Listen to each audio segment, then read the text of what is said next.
سوريا.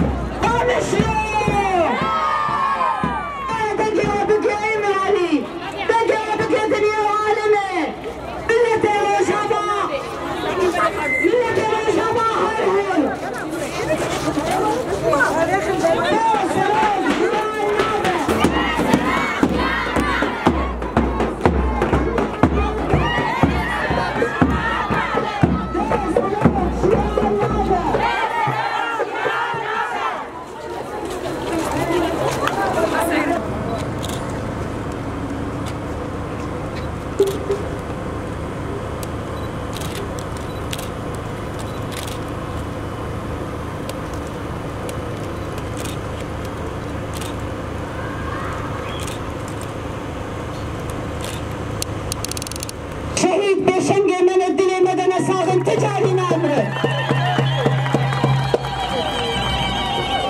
العربي وباسم الشعوب في شرق وشمال سوريا، اليوم نحن جايين باعتصامنا ومظاهرتنا ومسيرتنا نطالب بحق القائد العظيم عبد الله أوجلان.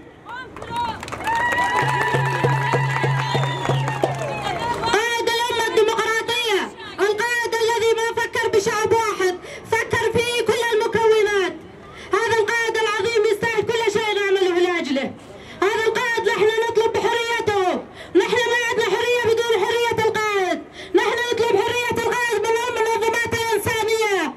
نحن نطالب من كل الدول التي صفت مع تركيا التي حاصرت القائد عبد الله أوجلان، لأنه طالب بالسلام، لأنه طالب بثورة المرأة. ثورة المرأة هي التي وقفت في كل المناهضات اللي صارت عليها. المرأة هي التي وقفت في وجه السياسات كلها. المرأة التي وقفت في المناطق العسكرية، المرأة هي وقفت في صف الرجل.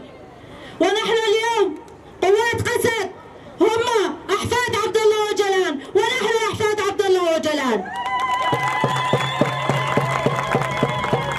اليوم نحن نطالب منظمة الإنسانية وكل المنظمات التي وقفت وفاتت في شرق وشمال سوريا. هل هي لا تفكر أنها هي فوق الأرض التي ارتوت في دماء الشهداء؟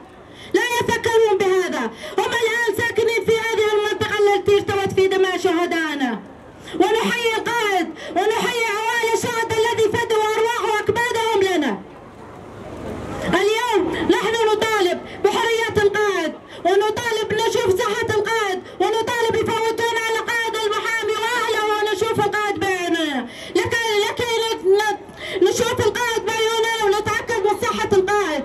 ونحن نطالب بحرية القائد، القائد العظيم، القائد الإنسانية، قائد السلام الذي طالب بكل حقوق المكونات، ما طالب بنفسه، ما قال اليوم أنا بس لنفسي أو لشعبي، طالب لكل العالم، طالب لكل مرأة في كل المناطق.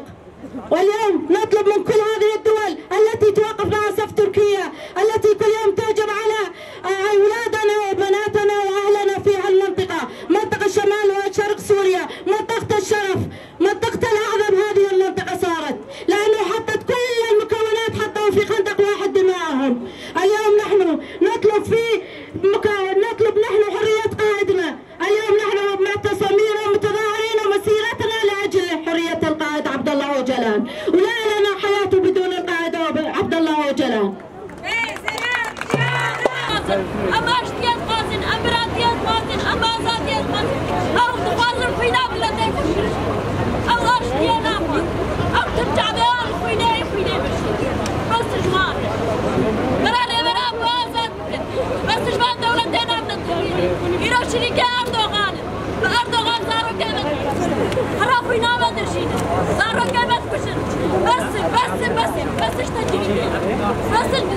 بس مشكلة صارت. أموالنا على تشر مساجد. إيك صاروا بلابد. بس خاينار. بس جبي بختار. بس جنور شار. بس خاينار.